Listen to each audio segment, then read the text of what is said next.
Hunter, here you are. The coaching search is over. I know, number one, it's nice to always have a coaching search over, and I want you to take us behind the scenes of that a little bit.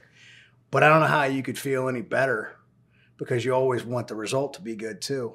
How could you feel any better about how this one ended for you? I mean, we're sitting here almost a week to the minute that Eric Musselman called me and told me he was going to be taking the USC job. And to be sitting here having that search complete and to have landed a Hall of Fame coach and John Calipari is just, it's unbelievable. And the event that we had at Bud Walton Arena last night, I mean, who would have thought that 6,000 Razorback fans would show up in the pouring rain for a press conference to announce a basketball coach? But I think that shows the stature of the coach that we just hired and also the passion that our fans have for our basketball program. I don't know if you've taken the time yet to sit back and think through this, but I happened to be having coffee with Jimmy Dykes the day of the press conference, who obviously has a vast knowledge of college basketball given his profession. But we were just talking about modern college sports, and is there a higher comparable to this one? Like, I don't know what you would compare it to, but it's definitely, and it's subjective, but it's definitely, to me, in sort of that unprecedented territory. Does it feel sort of like that to you? Yeah, when I think about it now, as I can put it behind me and to think back about, is there a more impressive hire at another institution in this era? I can't think of any right now. I'm sure there are, but I take great pride in the fact that we were able to lure Coach Calipari to the University of Arkansas. I mean, he's a Hall of Fame coach, has taken 3 different schools to a Final Four, has won a national championship. I mean, he is college basketball. He's one of those legendary active coaches that's coming to be our men's basketball coach. Incredibly exciting. You know, when Sam Pittman was hired, he talked about how proud the state is. And I think that's one of the gifts he has, is understanding the state, you know, and you understand that. And this is a proud place that often gets overlooked, the state of Arkansas. And the sense of pride that this state has right now, what does it mean to you, just as an AD that's stewarding this athletic department, that when you see the reaction that the state's kind of proud of themselves for a moment? Yeah, I think you're exactly right. I think people thought in the state of Arkansas, there's no way that John Calipari is coming here to coach the Razorback men's basketball team. And when that actually happened, I think, you know, people across the state really bowed out their chests and say, like, yeah, we do have a special men's basketball program. We are one of the elite programs, and they really could, you know, champion that over the past 48 hours. It's been really cool to see and to get messages from people across this state and this region for how impressive this hire was. So I want to get into Coach Cal and sort of the coaching search process. But before we even get to the coaching search, take us behind the scenes to the point you're willing to, of what transpired, you know, sort of after the season ended until Coach Muss made his decision. Because we had a podcast, we had a video, we had not real sure what's happening. What was the position that you found yourself in as an AD? Well, I mean, after the season ended, there were several coaching vacancies across the country, whether it was at Michigan, SMU, Louisville, and then eventually at USC. But Coach Musselman's name kept popping up for various vacancies. And when we finally got to where most of them had subsided and he was still here, I remembered in my mind, hey, there's this video from 3 or 4 years ago that he and I did where, you know, I'm on the bus surprised that he's still here. So I went down to our communications group and I said, hey, can you guys find that video? And then we found it and I said, hey, just cut it into this 7 or 8 seconds right here where I'm getting on the bus and, you know, have that surprise reaction that you're still here. That was all me trying to have some fun on social media for all the folks that said Coach Musselman was leaving, that he's still here. I didn't know.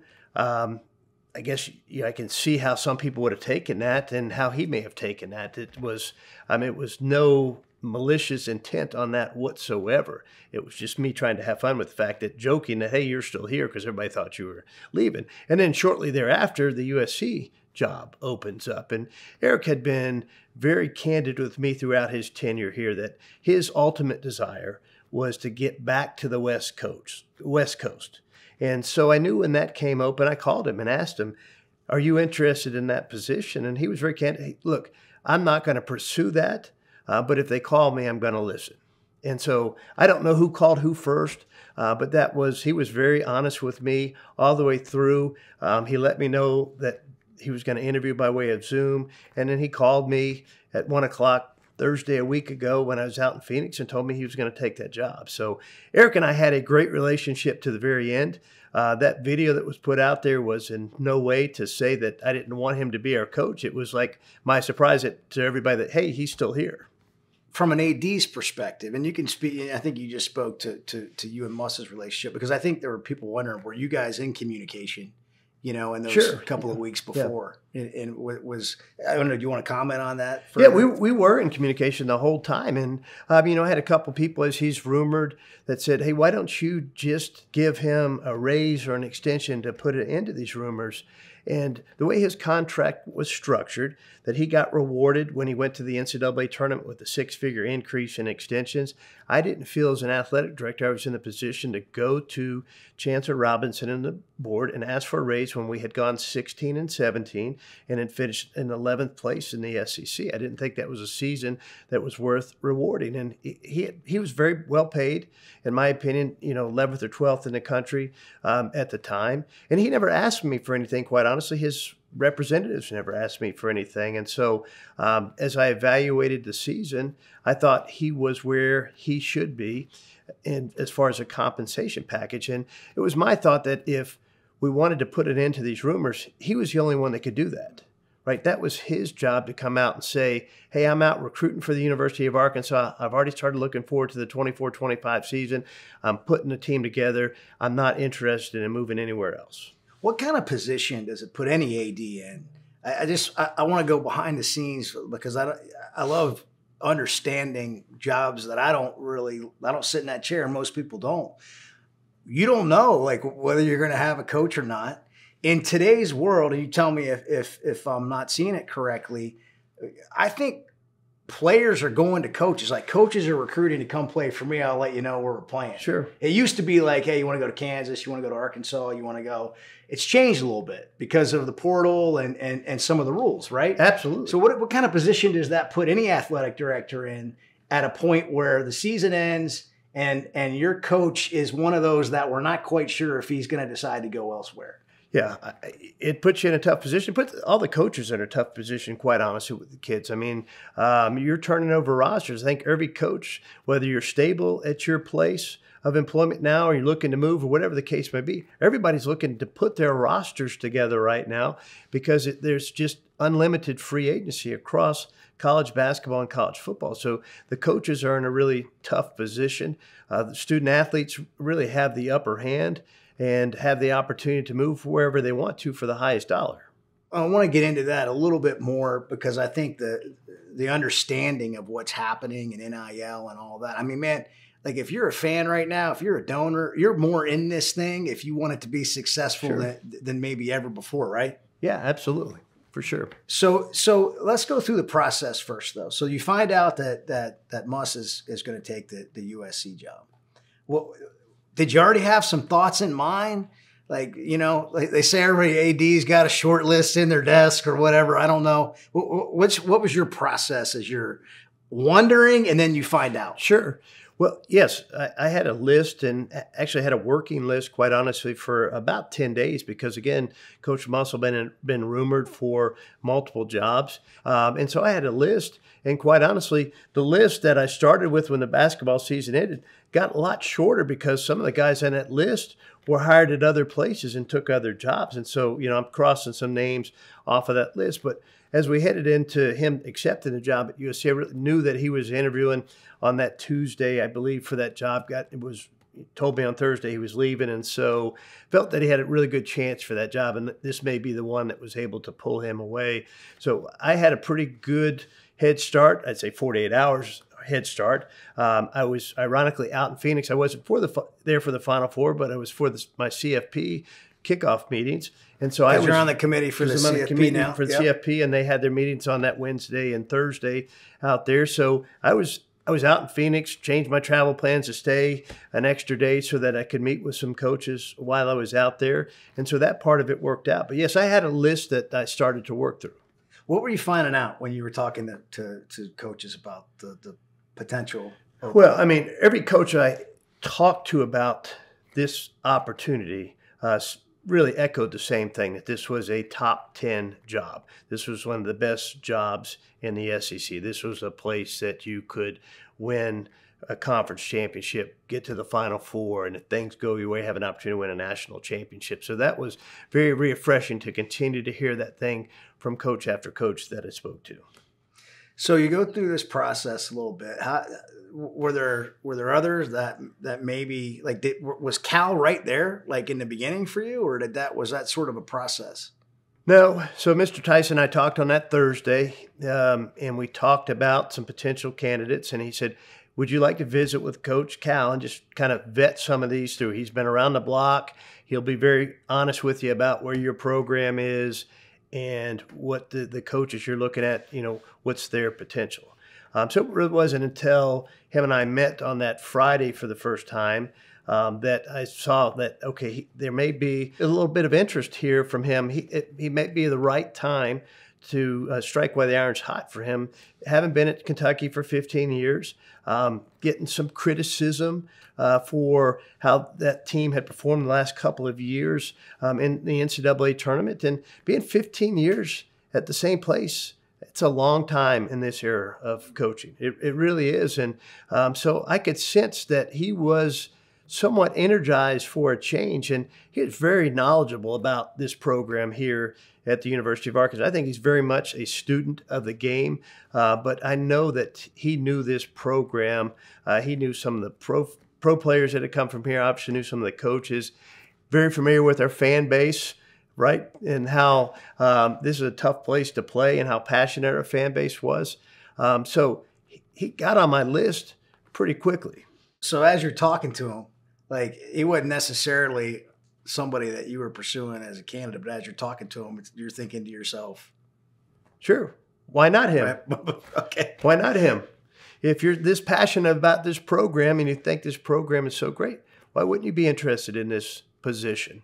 And I think just me asking that question put that on question in his mind.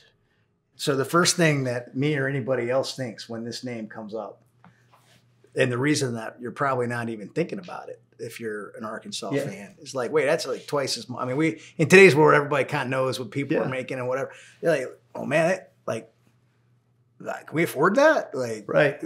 So, like, what's going on with you as an AD? Like, sure. While hey, man, I really like that anything, but can you afford it? Yeah, that is a great question because, I mean, Coach Muss was making 4.2, 4.3, had a retention bonus built into his contract. I did some research on what Coach Cal's made, closer to $9 million. And then, circle back with Mr. Tyson, and he said, well, if he's interested, you need to let me know how I can help you make sure that money's not an issue in getting this done. Wow. And so we kept talking. I put together kind of a proposal for him to look at of what a financial package could look like. Was very upfront with him as, hey, this is as close as I can get to where you are at Kentucky, but I think it shows the commitment from the University of Arkansas that we have to bring you in as our basketball coach. And I think that piece of it really opened his eyes that, hey, we're looking at making a significant commitment to bring John Calipari here. I want to hit pause right there because I don't want to get too far in the search before we go over some things that happened during the search. Yeah. So, I'm just another guy reading stories like anybody else in social media. What's going on with you when these names are coming out? Well, a coach truly has to be interested in your position to be a true candidate for your position. And sometimes names get put out there because there's an ulterior motive for that name being put out there. Agents are doing their jobs. Their job is to get their clients the most money they can, whether it's at their current school or at another school. I talked to, I think, in total, 8 candidates. Coach Cal's name never got out until it was kind of until we were really down in the weeds Yeah. and talking about what the terms could look like. And he's the only coach that I had any discussion with regarding the terms. He was the only coach that was offered this position.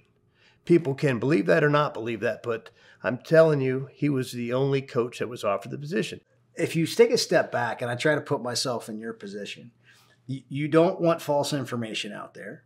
It's not helpful to you, but you don't get to control it.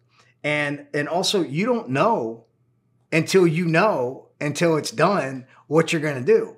And so, like, you have to have conversations with people, and you have to go through this process. But we live in this world that we want updates on everything, but it can change in 5 minutes.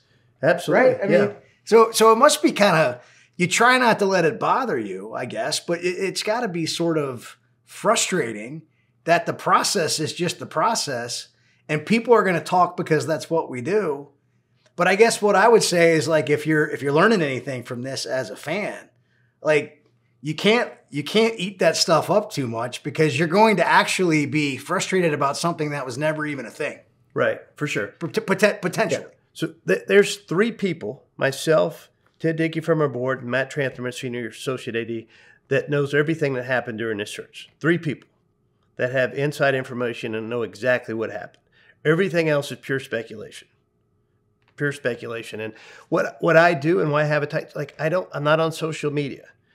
I don't consume that information. And so I don't hear the noise that's going on.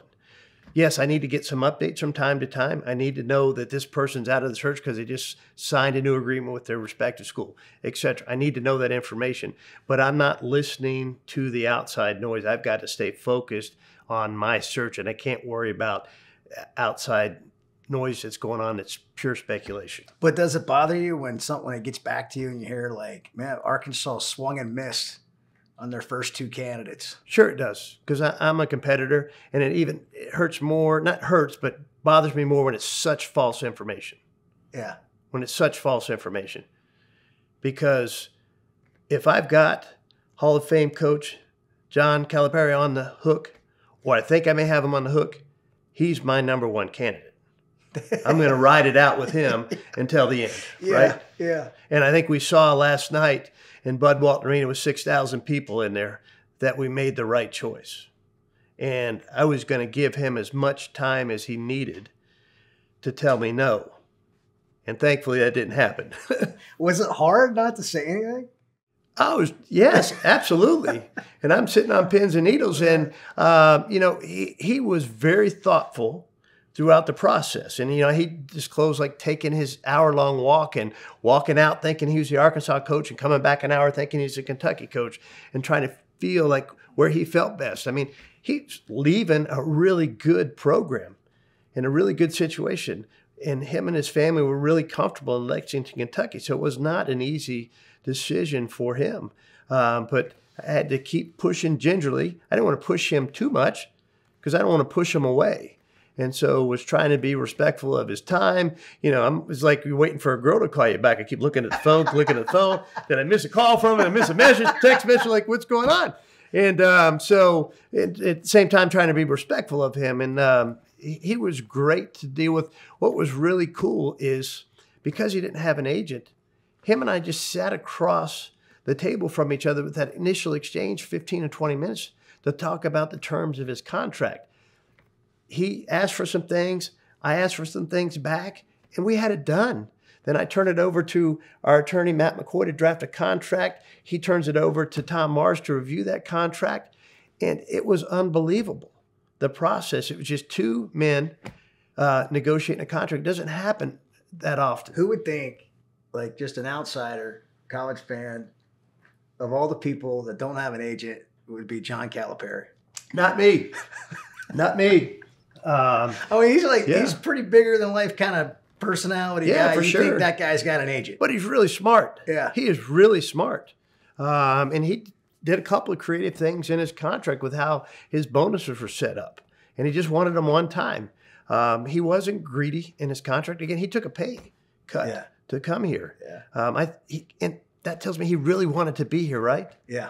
He really wanted to be here. You could tell in talking to him when I had the opportunity to visit with him yesterday, like his passion for wanting to go somewhere else and like bring whatever his gifts are and like see something develop. And you can sense that. What were you, if we can just be honest for a minute? I know you're still his boss. Like this is the way it goes in college athletics.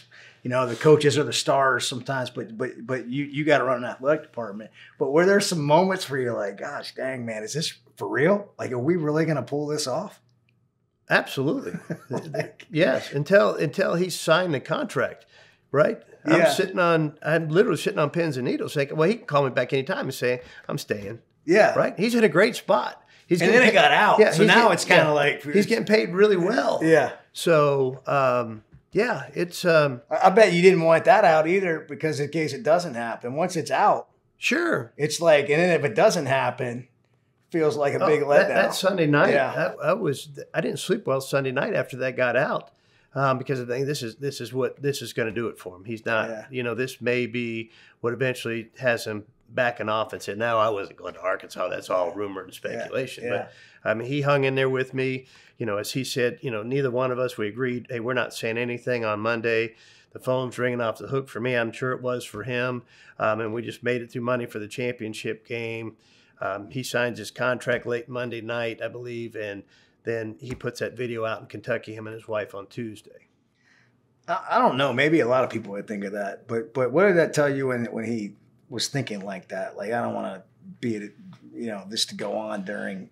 I think he loves the game, and he understands how hard it is to get to that national championship game and into the Final Four as well. And that focus should be on UConn and Purdue and their student athletes and their coaches, not on him and potentially making a move to Arkansas. All right, so we hit pause like right when you were kind of getting it done. Tell me about how it kind of got finished off and what those conversations were like. Yeah, so we only met one time in person in Phoenix, and then he had some obligations that he had to leave Phoenix, and so we continued to talk on the phone a couple of times over the course of each day over the weekend, and again, it was like I've kept felt like we were taking another step and another step and another step to him getting here, and I could sense the tone in his voice, and he made a call at my encouragement to Kelvin Sampson. I said, like, if you want to know the type of AD I am, I said, call Kelvin Sampson and ask him what I was able to do for his program. And he called Kelvin, and Kelvin called me as soon as he hung up the phone with John. And Kelvin said, Hunter, I think you got a real shot at getting him to come to Arkansas. He is enthused and energized, and I think this is something he's serious about. And that's when I really thought, like, okay, if that's coming from a third party, this could really happen. Give me a little more insight on what it looks like to be, in your opinion, the kind of AD that a coach would want to work for. Yeah, I mean, my role as an AD is to give head coaches the tools that they need to be successful and not be a roadblock for them in trying to be success. Now, we don't have unlimited resources, regardless of the institution you're at. But it's for me to find ways to give the coach what they need. So you look at the University of Houston, when Kelvin and I first arrived, there's no practice facility. There's the old Hofheinz Pavilion that was a dump. And he was taking over a really poor program. They had a history of firing coaches, but they made no investment in their men's basketball program. They just would hire a new coach, see if they could fix it, and fire him and hire another one. And so we agreed he had a vision for the program, but the vision was, hey, I need a practice facility. I've got to have something I can walk our recruits through that we're proud of. So we built a practice facility. Okay, check that box. Then we needed to renovate Hofheinz Pavilion, which is now the Fertitta Center there, because we've got to have a place that people feel comfortable coming, want to come to, and that players want to feel proud to play in. Then we renovate that. And then Kelvin was doing his job, recruiting players that fit his system, building a vision for his program. And now you've got the practice facility in place for him there. You've got the arena in place for him there. And he's a top 5 program each and every year because has the tools to do that. And so that's the job of the athletic director, to provide your coaches those tools. So now here comes John Calipari to Arkansas. Part of those conversations are the same ones you kind of had with Kelvin Sampson in a different way, because right. Arkansas, has tremendous facilities. But what have some of those conversations been that where you guys want to go together? Yeah, I mean, I think we both share the same vision to take this program to a Final Four and eventually a national championship. You've got to have a lot of luck along the way, right? It's tournament, yes, absolutely. It's a tournament time. You look at NC State's run to the Final Four. They had a lot of things go their way, from the semifinals of the ACC tournament to when they got to the Elite Eight and eventually to the Final Four. And we've seen number one seeds get knocked out every year. So you have to have a lot of luck. But the tools that a coach needs in this year have changed a little bit. And so coaches may not be as concerned in this day and age about bricks and mortar. They're concerned more about, okay, how do we set up our NIL program to make sure that we can attract the best student athletes to our programs? And so those are more the resources that coaches want now. Coach Cal's he wants to hire great staff. We're going to have to invest more in the staff than we have in the past. We're going to have to invest in our operating budget a little bit more than we have in the past, because that's what he expects. There's no need for me to go out and hire a Hall of Fame coach with the pedigree of Coach Cal and not give him the resources to be successful. Well, I've just wasted the money that I spent to get him here if I don't give him the tools to be successful. And you know that when you're going through the process. That going in. And so that's been part of your conversations with Mr. Tyson, John Tyson, with others. Correct. And it's interesting to me, and I don't know how much you can speak to this, but when you have somebody engaged like that and they're passionate about it, I don't think John Tyson would mind me saying he then engages other people, from my understanding. And now you have sort of a movement a little bit. Is that right? Do you feel that way? Yeah, I mean, during the to some extent. During the search process, again, trying to keep it tight. Right. There weren't many people I reached out to see if I could get some help out of the gate. But now that those two families have really helped us out of the gate, there'll be more that I will reach out to, and I'll take Coach Cal with me now to reach out to them, because we're just really scratching the surface of what we need to do to provide the tools for this program to be successful. When we talk about NIL, and it's changing, but where it is right now, I mean, it is you have to have a budget to, I'll put it in layman's terms, like legally pay players. Right. I mean, sure. And if That's you what don't, it is. Yeah. if you don't, like, you're just not even in the game.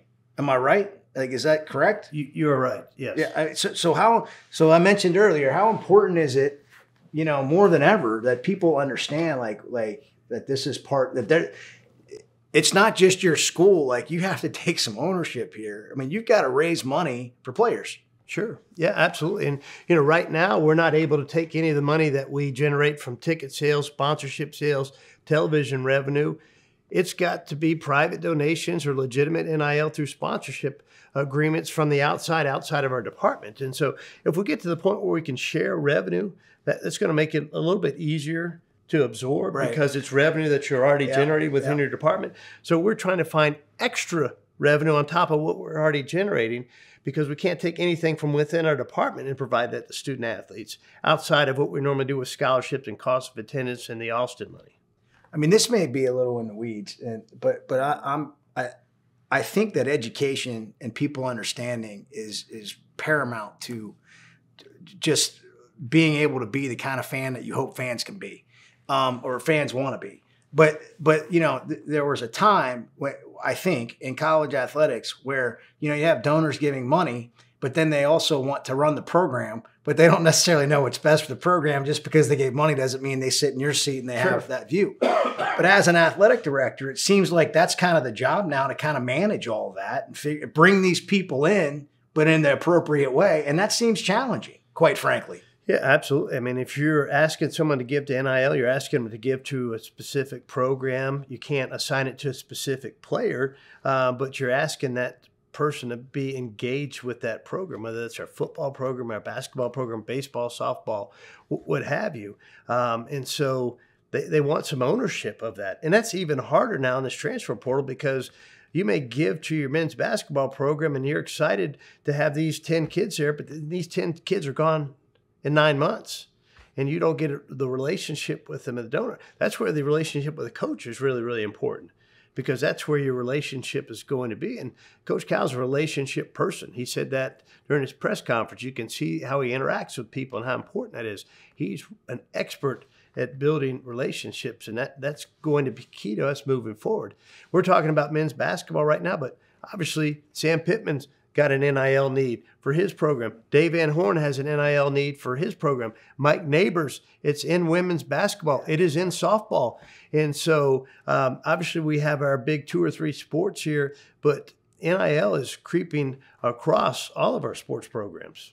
As we wrap this up, I'll go back to Coach Cal, and after all of the search and all of these things that you've had to navigate, this is who you landed, and congratulations.